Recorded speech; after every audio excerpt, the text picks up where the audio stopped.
You don't want to go in there all by yourself, do you?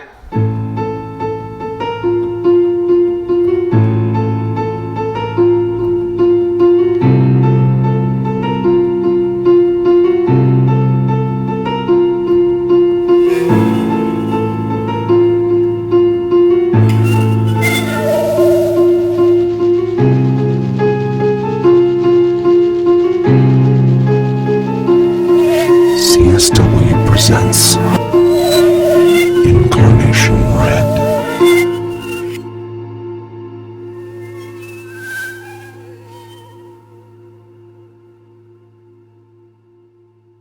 Episode 23. Toll.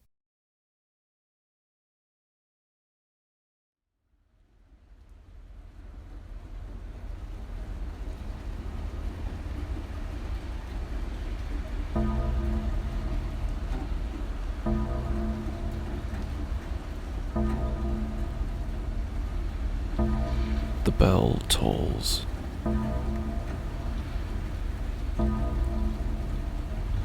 I close my eyes. Let its ring resonate within me.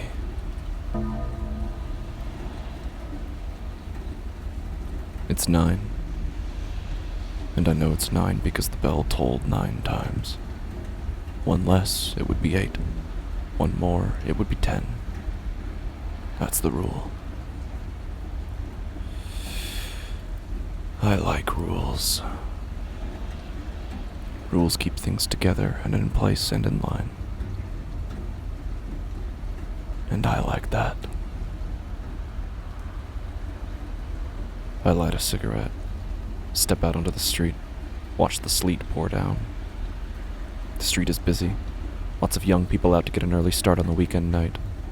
Or so I assume it is. The day of the week never seems to be what I think it is. I don't really check much anymore. But the people on the street are younger, or look young, but isn't that word all relative? But they look younger than me at least. But then how old am I? I'm not really sure about it. Umbrellas pass me on the sidewalk because of the sleet or the snow or rain or whatever it is. Something's falling out of the sky, but I stamp out the cigarette butt beneath my shoe. I've been wrong before. And anyway, who's to say? Who's to say anything? Who's to say anything except the fact that right now it is 9. And I know it's 9 because the bell told me.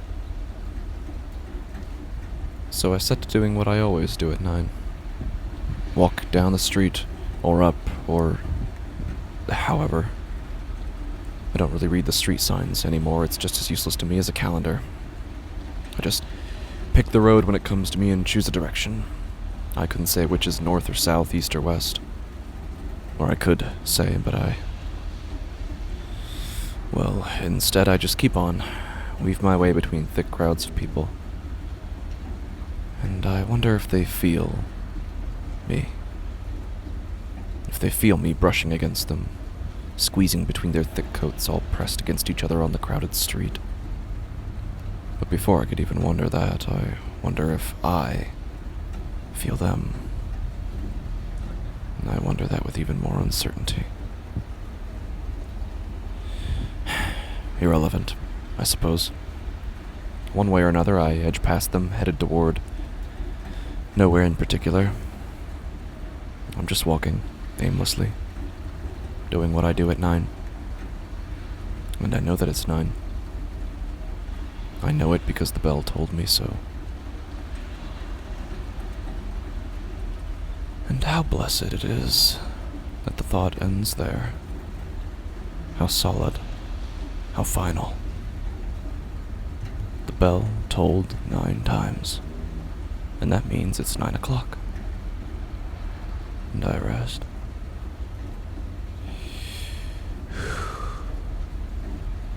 I rest.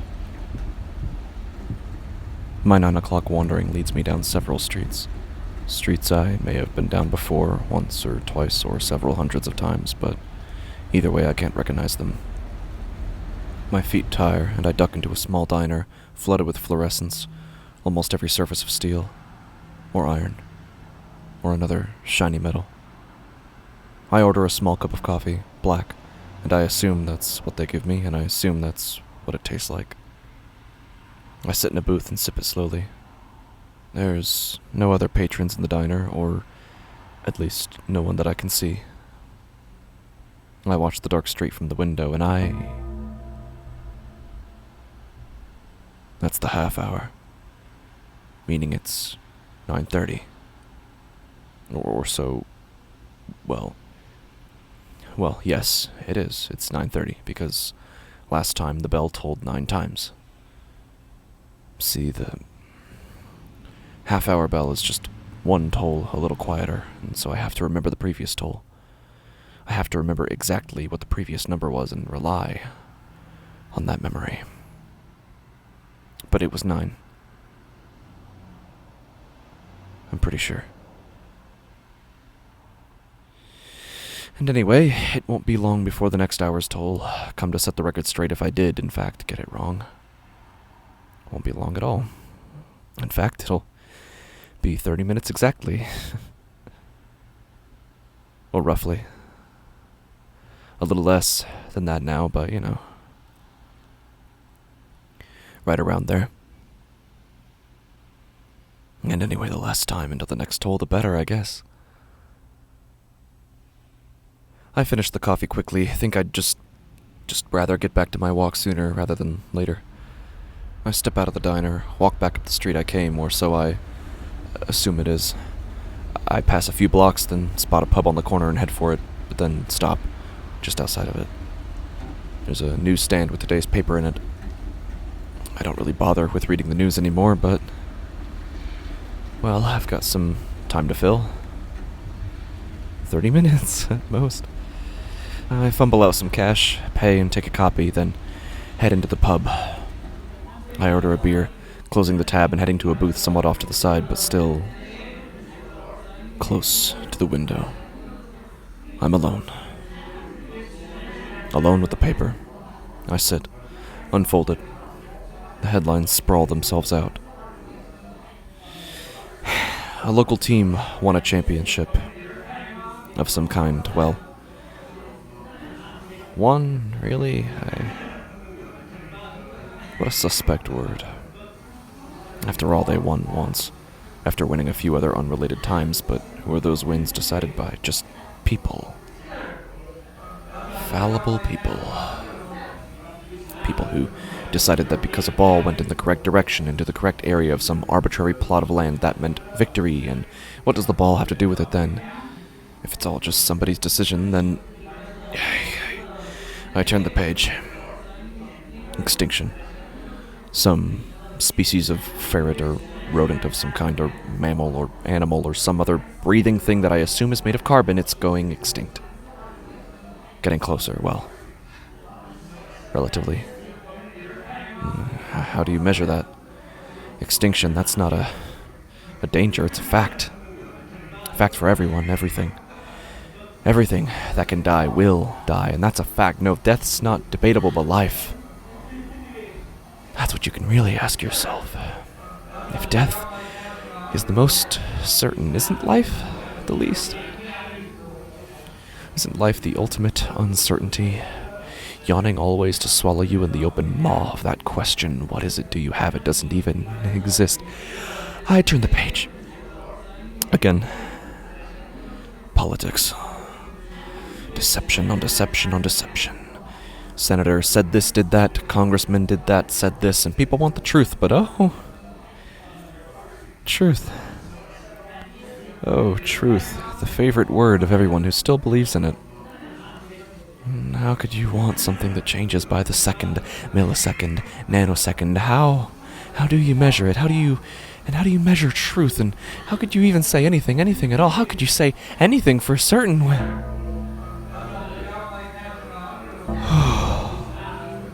And from the window, the bell tolls. Fully this time. Certainly, repeatedly, on the hour. 6, 7, 8, 9, 10.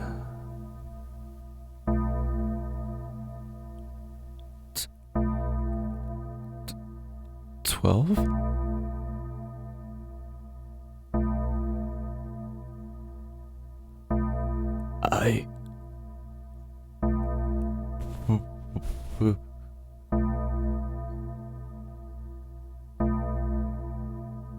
I stand, walk to the window, stare out onto the dark street.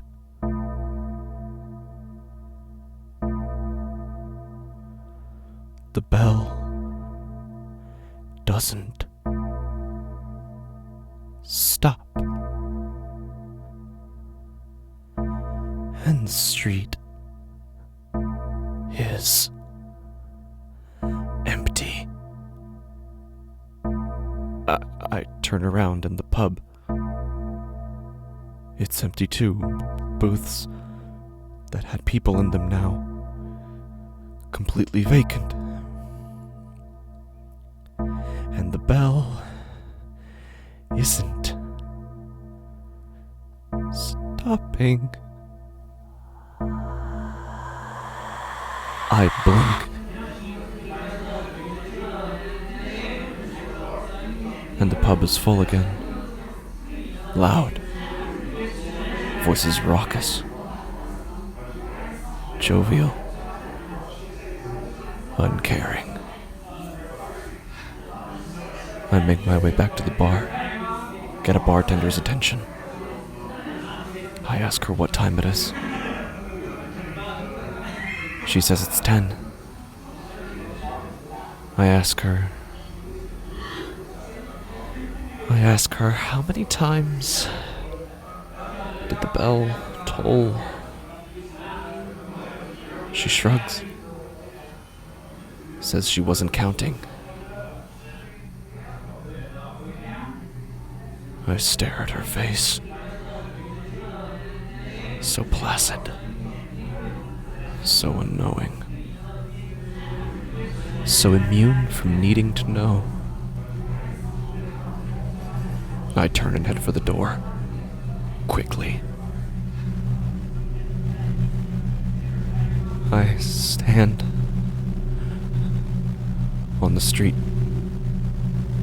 I light a cigarette. Inhale. Exhale. You know,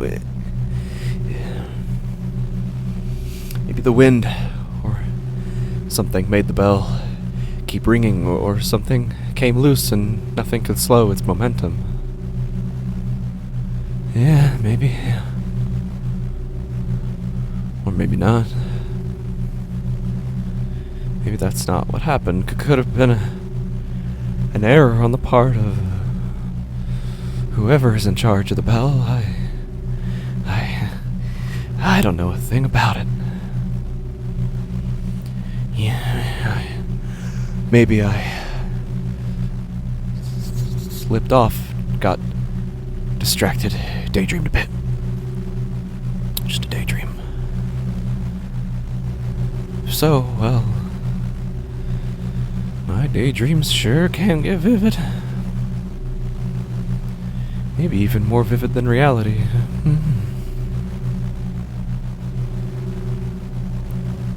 When this day come? When this day gonna come? When this day gonna come? What else? What else will come now? What will come now that the bell is this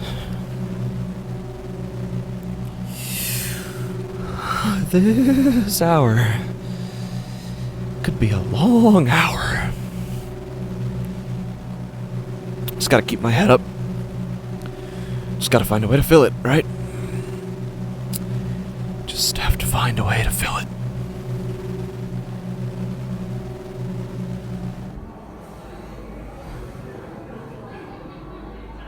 I line up the pool cue with the ball, strike it into a striped blue 10. It misses the pocket just barely. Just barely. The stranger that I'm playing against laughs, moves on to his turn. I look around the bar. It's a dive, or at least that's relative. Well, I look back at the pool table, focus on the balls, and keep my ears keenly open.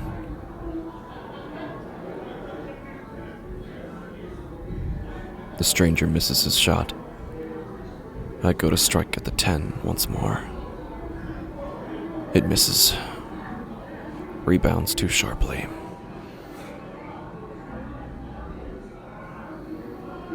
The stranger sinks a 7, adjusts his aim toward the 3 but misses. I stop. Crane my head around. Was it the... No. That wasn't... I step around the table, aim the cue ball toward the 10, and stop. Adjust toward the 11. I strike. Miss. The ball ricochets off the wall, knocking into the... I step to the side. Let the stranger take his turn while I grind the chalk into the end of my cue. Meander over to a window.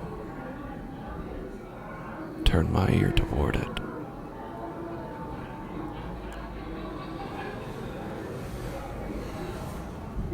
Seems quiet. Out there. Not a bell to be heard. Until that one. I go over to the bar. Ask the bartender what time it is. He says it's 10:30. Didn't I hear the bell?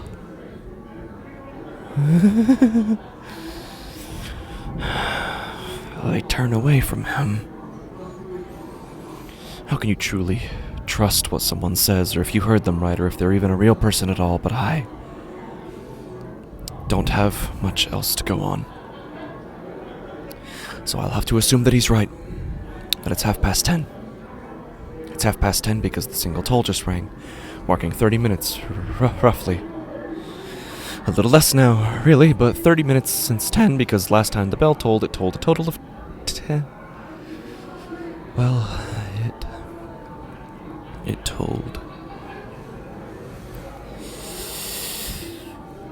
I will have to trust the bartender. So I turn back toward the pool table, where the stranger is beckoning me irritably. It's my turn. So I lift my pool cue, chalk it a little more, raise. I drop the cue. Turn away. Rush. Out the door. I step outside. Outside where only a handful of people now walk. And the sleet, or the snow, or the something between snow and sleet is coming down. Pouring harder than it has all day, at least in my memory. From my perspective, it is beating down on me, thrashing against me in so many flicks or bits or drops, flying fast into my eyes, and I can't see anything. Can't see anything with certainty under all those wet shades of rushing gray and white, light glinting off them like it means something, like it enlightens anything, like it could ever show me the way in a form that I can trust. Like when I see it, I see light, and not just color and brightness and shape, all thrown into a self-contradictory paradigm, a shattering of composite matter into something neither here nor there, because everything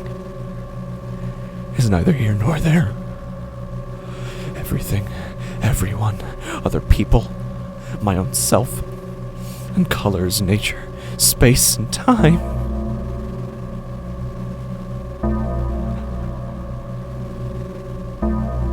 It's too early. Way too early. But still I keep up, holding my eyes firmly forward toward the wall of precipitation, standing and counting 8, 9, 10, 11.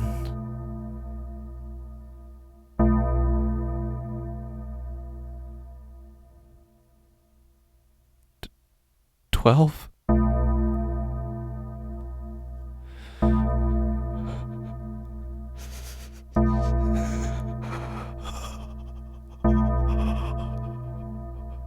It just keeps going.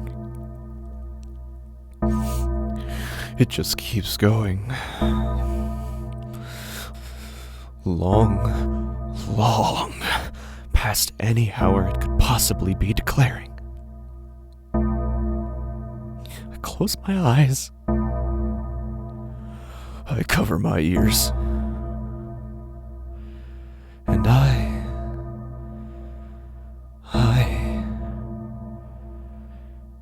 still hear it. Clear as a bell. Not made any quieter or fainter beneath my covered ears, just as loud. And am I really hearing it, or am I feeling it inside my head, inside my body? Like the toll's not coming from a bell anymore, or from anywhere anymore, at least anywhere outside of me. And as I open my eyes, uncover my ears, I hear something else. Something that is simultaneous with the toll, even synonymous. And I feel it speaking to me, speaking within me, telling me in a language I don't know of my reality, of my body, and the undoing that lives inside of it. It tells me of the momentum, the fraying strands of my unstrung self, coming apart with the wave of each toll. And it has the voice of the unraveling, lying in wait for God knows how long. Now finally calling my name, ringing it out in a resonating call, the bell tolling for me. The bell tolls for me.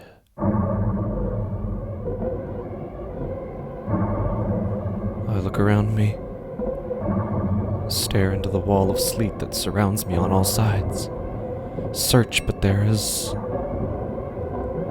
no one. No one around anymore. No one to help me. I look out into the storm and scream for help, but my voice it's not right. I muster all the volume I can, but something's wrong with my voice. It's turning into turning into something else. I'm crying for someone. Anyone out beyond the wall of sleep, but there's nobody and nothing. Nothing beyond the wet negation of my senses. A barrier of rain or sleet or snow that no longer seems to be any of those. All shape, color, texture, and sound. Arrested in the language of the bell. A language taking up residence in my throat. A throat that I feel swelling and bulging and shaping out a cry that can only take the form of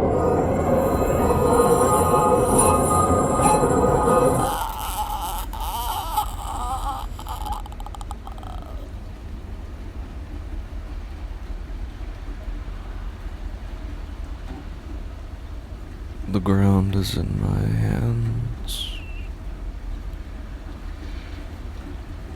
The brick walls sit poised on my either side. Light shimmers in the puddles of melted sleet. And I am still. I am still. Again. I look up from the ground, stare at the alleyway I am lying in, on hands and knees. Keep it in fixed form by staring at it. And my clothes are completely dry, and I am not in the street, and I am not alone. People walk up and down past the alleyway on either side. So, is this it? Is this the moment? The moment where I finally see what's left after nothing, after it's all unmade and there's no more truth. Well, let's be honest. There was never any truth. Just paltry notions that impersonated it. Fragments of arbitrary matter, and I saw right through them. Right through them. So far through them, in fact, that I found the edge. The edge of this pantomime we call sanity, and I couldn't take it.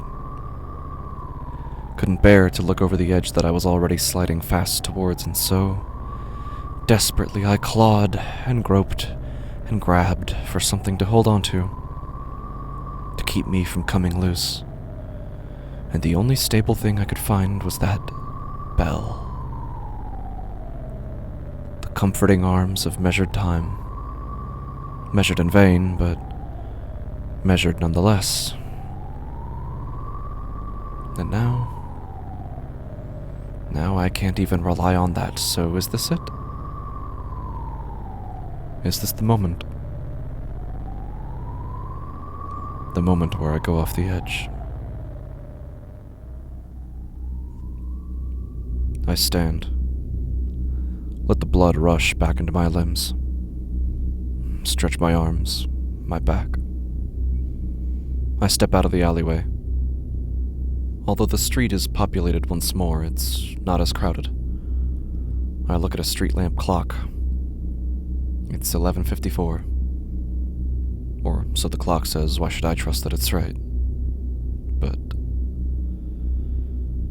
then again, it's as trustworthy as anything else is now, isn't it? 11:54. 11:54. 6 minutes until...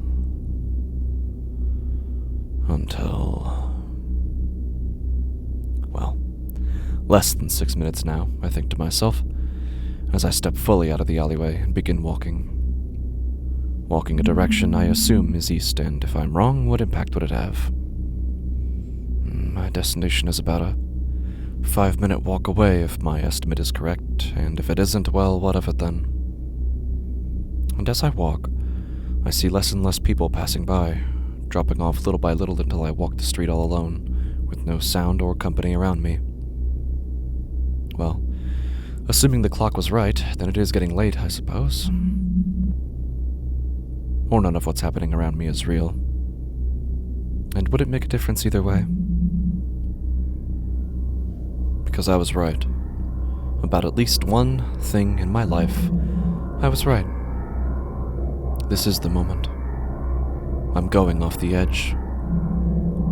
I'm finishing the full measure of gravity that I stumbled upon all those years ago, but that doesn't mean the toll has failed me. No. It's only now that the toll is true to me, revealing to me its true self, the unceasing toll of madness, no longer hiding aback the transitory counting of an innumerable value, a counting that brought me comfort, so much comfort, for so many years.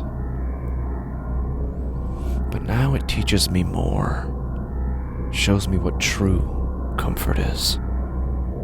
Not the precarious relocation from one so-called fact to another, jumping off when it inevitably begins to sink and landing on another bound to the same fate, but the unabated embrace of unreality.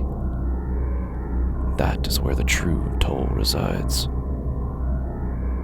And so I go to find it, to join it, to lose myself in the clamor of it. And I find it where I've always known it to be, the courthouse. Silent, tall, forlorn. I think of the irony, the immense irony, that I was right. I was indeed walking east, and it was indeed a 5-minute walk. Now it's just a matter of waiting to see if the time truly was 11:54.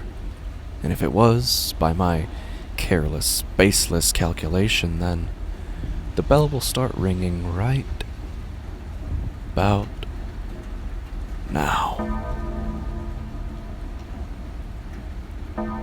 2, 3, 4, 5, 6, 7, 8, 9, 10, 11, 12, and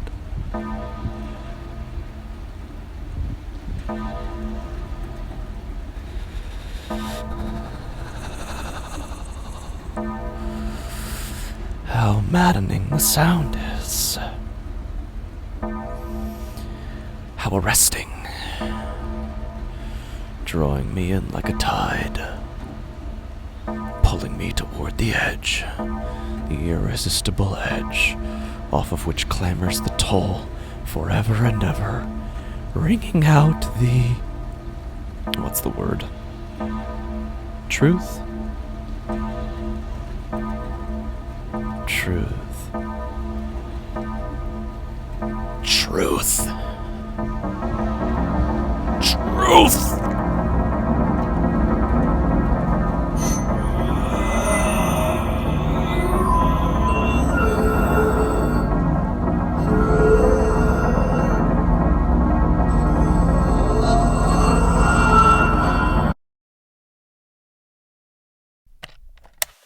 Run the recording back one more time.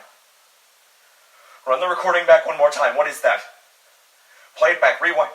Rewind it and play it back, please. Please, run it back one more time.